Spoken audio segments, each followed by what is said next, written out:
अस्सलाम वालेकुम dear student. तो आज हम इंटर में आ चुके हैं और आज हम इंटर का फर्स्ट चैप्टर डिस्कस करेंगे। बहुत इंपॉर्टेंट है इन टेस्ट पॉइंट ऑफ व्यू से। और जैसे कि फर्स्ट चैप्टर का नाम है हीट, ठीक है। सो हीट क्या है, इसका ओल्ड कॉन्सेप्ट था जिसको हम कैलोरिक कॉन्सेप्ट कहते हैं। तो किसी दौर में हीट को हम एक वेटलेस इनविजिबल फ्लूइड कहते थे। कैलोरिक थ्योरी है। कैलोरिक थ्योरी में हम हीट को एक वेटलेस इनविजिबल फ्लूइड समझते थे और हम ये समझते थे कि जो हॉट बॉडीज़ हैं उनके पास ये फ्लूइड ज़्यादा है और जो कोल्ड बॉडीज़ हैं उनके पास ये फ्लूइड कम है। This theory was seems to be fit for conduction but not fit for friction. इस थ्योरी की मदद से हम कंडक्शन को तो एक्सप्लेन कर सके थे, पर हीट जो फ्रिक्शन की वजह से जनरेट हो रही थी उसको हम एक्सप्लेन नहीं कर पा रहे थे। एक पॉइंट यहाँ पे लिख लीजिएगा, caloric concept was challenged by Count Rumford. Count Rumford ने इस कॉन्सेप्ट को चैलेंज किया था। उसके बाद जो न्यू कॉन्सेप्ट है वो क्या है, तो हम कहते हैं it is the form of energy. Heat energy का एक फॉर्म है which flows from hot body to cold body, जो हॉट बॉडी से कोल्ड बॉडी फ्लो होता है। Its SI unit is joule. हीट का एसआई यूनिट जूल है। और अगर आप कैलोरिक देखें तो एक कैलोरी जो है वो 4.18 जूल के बराबर है, या अगर हम इसका रिवर्स करें तो 1 जूल जो है वो 0.39 कैलोरी के बराबर होता है। अब हम डिस्कस करते हैं कि हीट जो ट्रांसफ़र होती है उसके मोड्स कितने होते हैं। तो हीट ट्रांसफ़र के 3 मोड्स होते हैं। एक को हम कहते हैं conduction. What is conduction? In this mode heat is flow atom to atom. Heat जो है वो एटम से एटम टू एटम फ्लो होती है। जैसे एक लोहे की छड़ी है हमारे पास, लोहे की छड़ी होगी तो अगर आप इस एंड को आग में रखेंगे थोड़ी देर के बाद ये एंड भी गर्म हो जाएगा, क्योंकि atom to atom heat flow होती है। This mode only take place in solid. Solids में जो हीट फ्लो होती है वो कंडक्शन की मदद से होती है। दूसरा है कन्वेक्शन। कन्वेक्शन क्या है? It is in this mode heat is flows due to motion of molecules. जैसे अगर आपके पास फ्लूइड है, अगर आपके पास ये वाटर है, जब आप इसको हीट करेंगे तो इसमें बिल्कुल आपको मॉलिक्यूल्स की मूवमेंट नज़र आएगी, यानी इसमें मॉलिक्यूल की मूवमेंट की वजह से हीट फ्लो होगी। तीसरा मोड होता है रेडिएशन। रेडिएशन में किसी भी मीडियम की ज़रूरत नहीं पड़ती। इन this mode heat is flows with the help of electromagnetic wave. जैसे सन से यहाँ तक जो हीट हमारे पास आ रही है वो बेसिकली रेडिएशन की मदद से आ रही है। रेडिएशन बेसिकली इलेक्ट्रोमैग्नेटिक वेव्स होते हैं। उसके बाद हम बहुत इंपॉर्टेंट जो पॉइंट डिस्कस करेंगे जिसका नाम है temperature. What is temperature? It is the degree of hotness और coldness of a body. Simple definition है। उसके बाद हम ऐसे भी कह सकते हैं it is the average kinetic energy of gas molecules, ठीक है। टेम्परेचर जो होता है उसका ऐसा यूनिट केल्विन है। अब हम बात करेंगे स्केल्स ऑफ टेम्परेचर की। तो टेम्परेचर के 3 स्केल्स हैं, पर स्केल डिस्कस करने से पहले जब हम कोई भी स्केल बनाएंगे तो उसके लिए हमें 2 रेफरेंस पॉइंट लेनी पड़ेगी, और हम कहते हैं 2 रेफरेंस पॉइंट्स आर टेकन। और ये जो रेफरेंस पॉइंट हैं इसको हमने एक को कहा है लोअर फिक्स पॉइंट, एक को हमने कहा है upper fix point. Lower fix point जो हम लेते हैं वो मेल्टिंग पॉइंट ऑफ आइस लेते हैं, यानी जिस टेम्परेचर पे आइस मेल्ट होती है वो लेते हैं। और अपर फिक्स पॉइंट हम बॉइलिंग पॉइंट ऑफ वाटर लेते हैं, यानी जिस टेम्परेचर पे वाटर बॉयल होता है। अब आप आ जाएं स्केल्स पे, तो हमारे पास 3 स्केल हैं, Celsius scale, Fahrenheit scale, kelvin scale. अच्छा, सेल्सियस स्केल जो है इसमें हमने जो लोअर फिक्स पॉइंट रखी है, लोअर फिक्स पॉइंट और अपर फिक्स पॉइंट जो हमने रखी है, लोअर फिक्स पॉइंट हमने रखी है 0 सेल्सियस पे और अपर फिक्स पॉइंट हमने रखी है 100 सेल्सियस पे। इस तरीके से फ़ारेनहाइट पे लोअर फिक्स पॉइंट हमने रखी है 32 पे और अपर फिक्स पॉइंट हमने रखी है 212 पे। इस तरीके से केल्विन में हमने लोअर फिक्स पॉइंट रखी है 273 पे और अपर फिक्स पॉइंट रखी है 373। याद रखिएगा कि अगर आप यहाँ देखें तो इन 2 के बीच में डिफरेंस 100 का है, इन 2 के बीच में भी डिफरेंस 100 का है। इसलिए हम कहते हैं कि size of Celsius degree is equal to size of Kelvin degree. तो हम इसलिए कहते हैं कि 1 सेल्सियस डिग्री की जो साइज़ होती है वो बराबर होती है 1 केल्विन डिग्री की साइज़। और याद रखिएगा जितना चेंज इन टेम्परेचर सेल्सियस में आएगा उतना चेंज इन टेम्परेचर केल्विन में आएगा। यानी अगर मैं कहता हूँ कि एक बॉडी का 10 डिग्री सेल्सियस टेम्परेचर इंक्रीज हुआ है तो केल्विन में कितना इंक्रीज होगा, वो भी 10 होगा। चेंज की बात होगी तो केल्विन में और सेल्सियस में सेम होगी।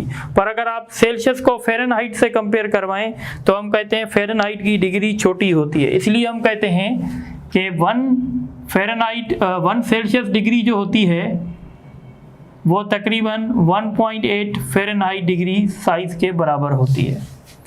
अगर आप चेंज फाइंड करना चाहेंगे, अगर आपको सेल्सियस में चेंज पता है और आप उसको फ़ारेनहाइट में करना चाहते हैं तो change in Fahrenheit is equal to 1.8 and change in Celsius. ठीक है, सपोज करें अगर सेल्सियस में टेम्परेचर चेंज हुआ 10 डिग्री तो फ़ारेनहाइट में कितना चेंज होगा, तो 1.8 को हम 10 से मल्टीप्लाई कर देंगे। अगर सेल्सियस में चेंज हो रहा है 10 डिग्री तो फ़ारेनहाइट में चेंज होगा 18 डिग्री। पर अगर सेल्सियस में टेम्परेचर चेंज हुआ 10 डिग्री तो केल्विन में कितना चेंज होगा, 10 degree. Change in Celsius is equal to change in Kelvin. अच्छा, अब ये काम की बात सुन लें, जैसे आपने पढ़ा भी होगा कि -40 एक ऐसी रीडिंग होती है टेम्परेचर की जहाँ पे सेल्सियस और फ़ारेनहाइट के स्केल्स कोइंसाइड करते हैं। यानी अगर किसी बॉडी का टेम्परेचर -40 फ़ारेनहाइट होगा तो सेल्सियस में भी वो -40 होगा। इसी तरीके से ये 574.59 वो रीडिंग्स हैं जहाँ पे केल्विन और फ़ारेनहाइट जो हैं कोइंसाइड करते हैं। ठीक है, अब रिलेशन है, ये जनरल रिलेशन है कि C/F is equal to F minus 32/9. This is the relation between Kelvin and this is the relation between Fahrenheit and Celsius.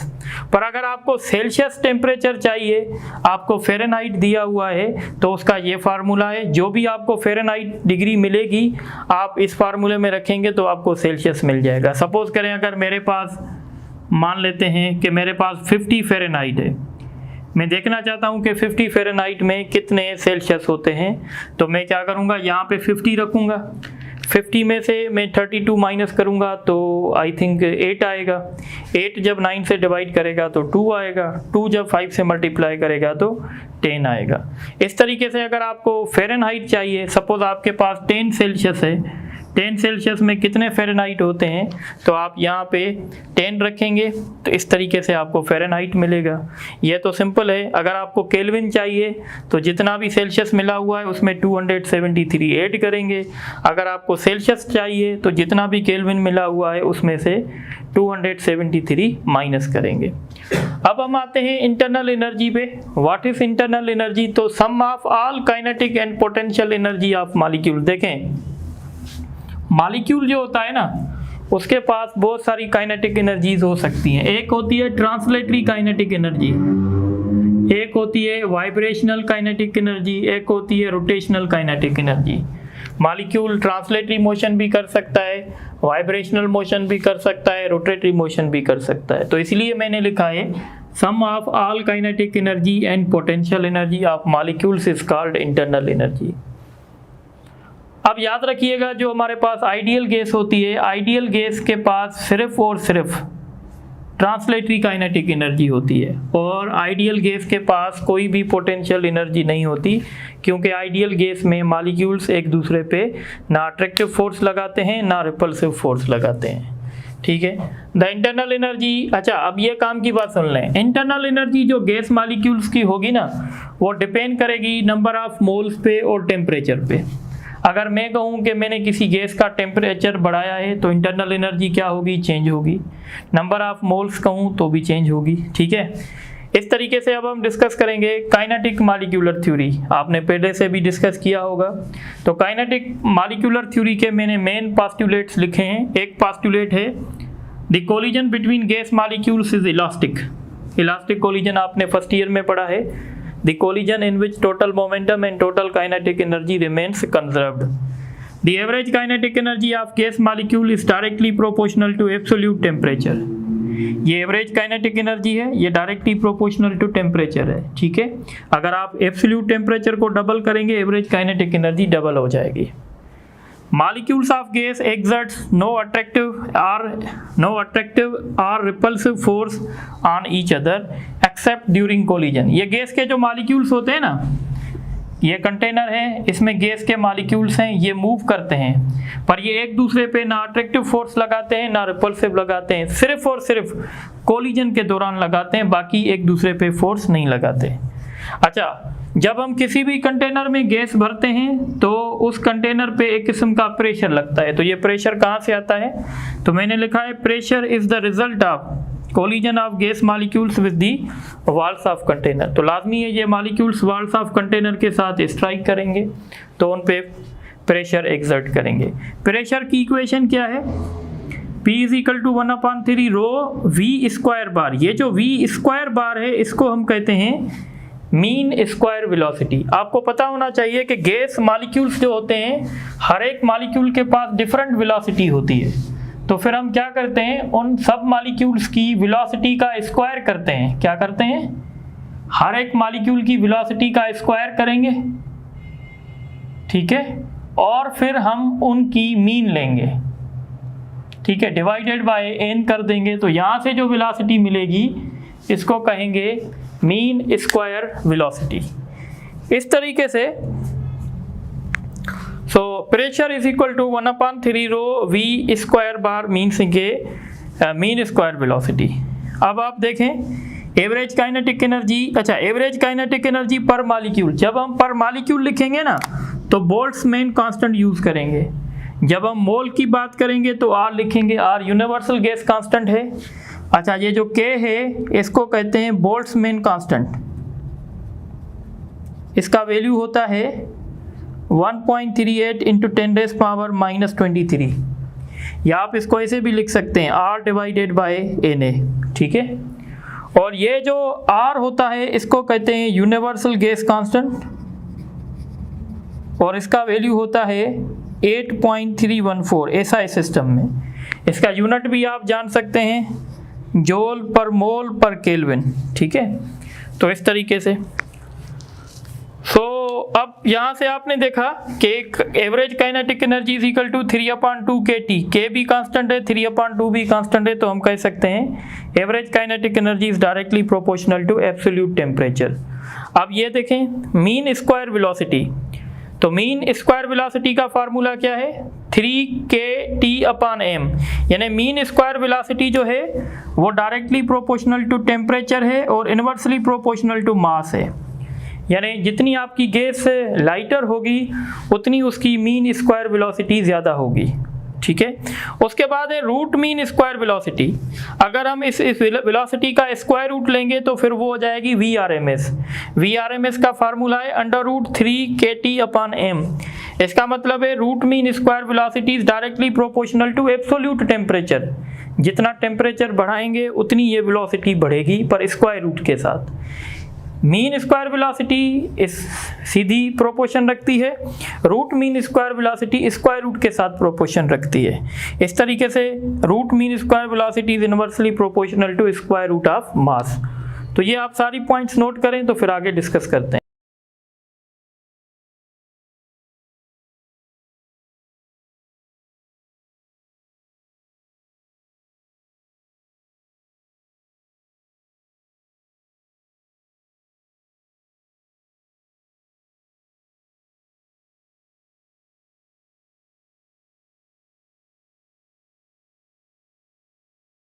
तो अब हम कुछ MCQs करते हैं। Which of the following is correct?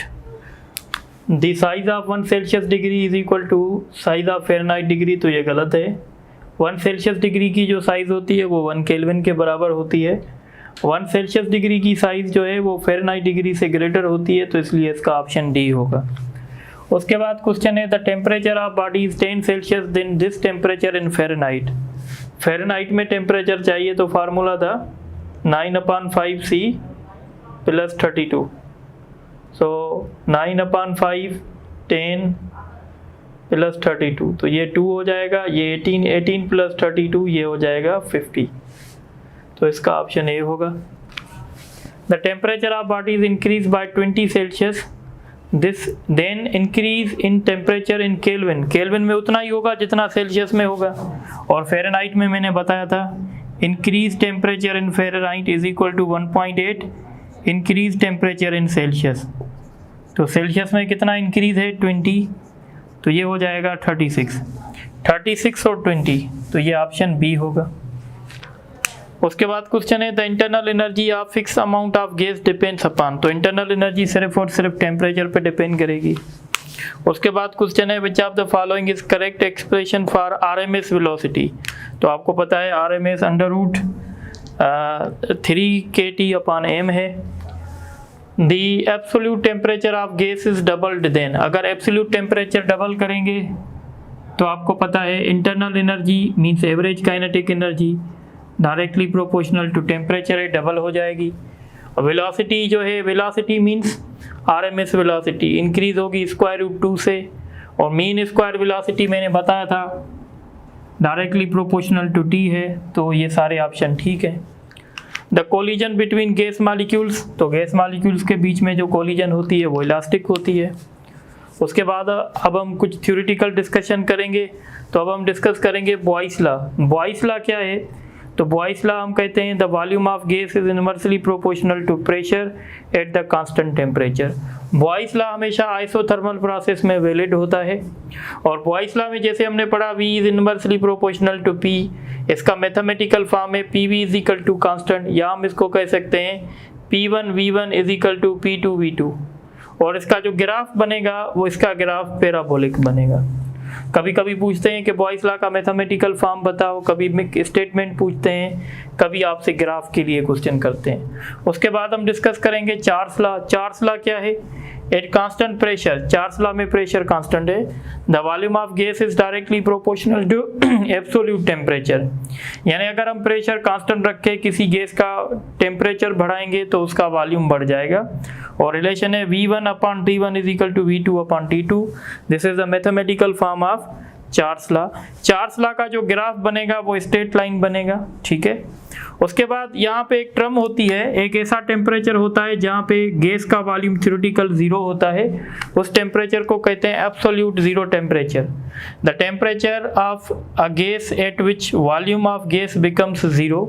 वो टेम्परेचर कौन सा होता है? तो वो 0 केल्विन होता है। अगर सेल्सियस में होना चाहिए तो 273.17 पर नेगेटिव में होता है, यानी -273.17 सेल्सियस को हम 0 केल्विन कहते हैं। और ये बेसिकली एब्सोल्यूट जीरो टेम्परेचर होता है। एब्सोल्यूट जीरो टेम्परेचर पे गैस के मॉलिक्यूल्स का मोशन सीज हो जाता है, तो प्रेशर भी 0 होगा, काइनेटिक एनर्जी भी 0 होगी। उसके बाद हम डिस्कस करते हैं ideal gas equation.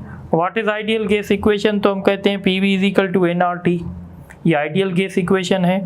STP standard temperature and pressure, ये आपने केमिस्ट्री में भी पढ़ा होगा। स्टैंडर्ड टेम्परेचर एंड प्रेशर में टेम्परेचर का वैल्यू 0 सेल्सियस होता है और प्रेशर 1 atm होता है, और वहाँ पे जो गैस का वॉल्यूम होता है 1 मोल का वो 22.4 dm³ होता है।